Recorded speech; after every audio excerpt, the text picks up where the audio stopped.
The SkyTech simulator is awesome for both the beginner and the advanced rider. Whether that rider is advanced because they've been on the simulator before, or that they're already coming from being on the hill on real snow and they want to develop or correct some of their movement patterns.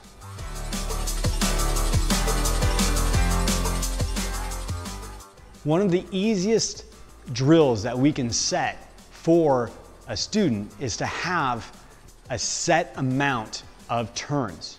So it could be large turns, medium turns, short turns, relative to the rider's ability. Let's put 10 sets of large turns. 1, 2, 3, 4, 5, 6. That gives them an idea and creates a movement pattern for them and a goal in a very short amount of time.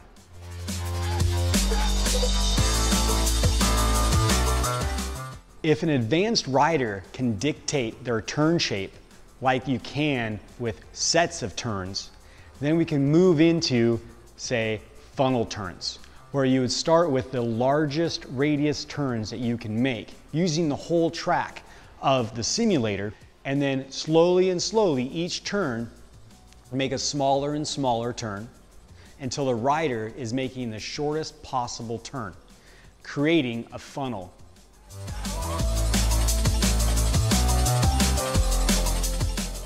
If an advanced rider can make funnel turns, they can make hourglass turns.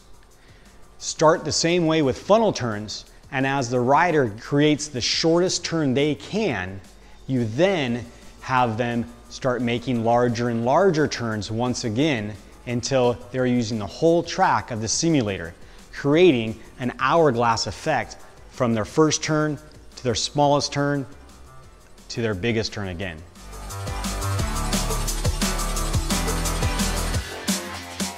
There are times in an advanced rider that as a coach you can see and you can isolate a certain joint, whether they're not moving enough, they need to move more, it's a different timing of it. So you can isolate certain joints. If you isolate just the ankle joint for the rider, you can get an edge roll or an edge wiggle, where they're just going from edge to edge with very short turns. During these short turns, the only active joint is going to be the ankle joint. So you can really isolate whether or not that student is making that movement you want them to at the time, at the intensity, at the duration, or maybe they're not making that joint move.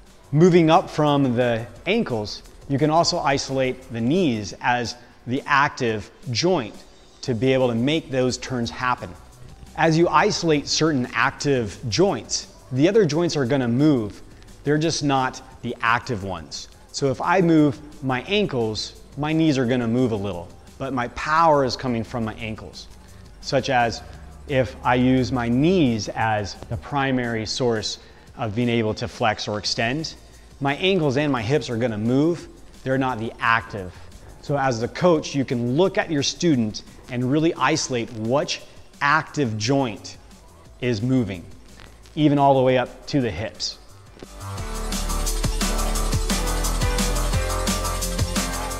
For advanced riders, sometimes there's one edge that is favored more than the other. Maybe a rider likes to hang on to their heel edge longer than their toe edge, or vice versa. Well, you can put a drill in for that student and isolate that and actually reverse it. So that way, you're making the student that loves the heel edge only spend a little bit of time on the heel, more time on the toes. So in real world situations, we have times where we're not going to make the same size turn from toe to heel. So Josh, what we want you to do is make different size toe and heel turns in a way that's going to move you across the simulator. So starting on the left side, you're going to make a bigger heel side turn. Nice. Now I want you to work back across to the left side of the machine. So a bigger toe side turn, a smaller heel side turn. It's a great way to develop some skill and versatility with your snowboarder by having them make different size turns to move across the simulator in different patterns.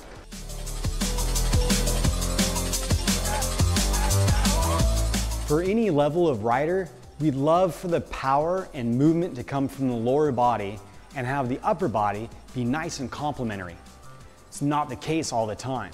Sometimes some of our habits get in the way and we'll move our upper body, and the reason why is that we're not making efficient or effective movements in the lower body.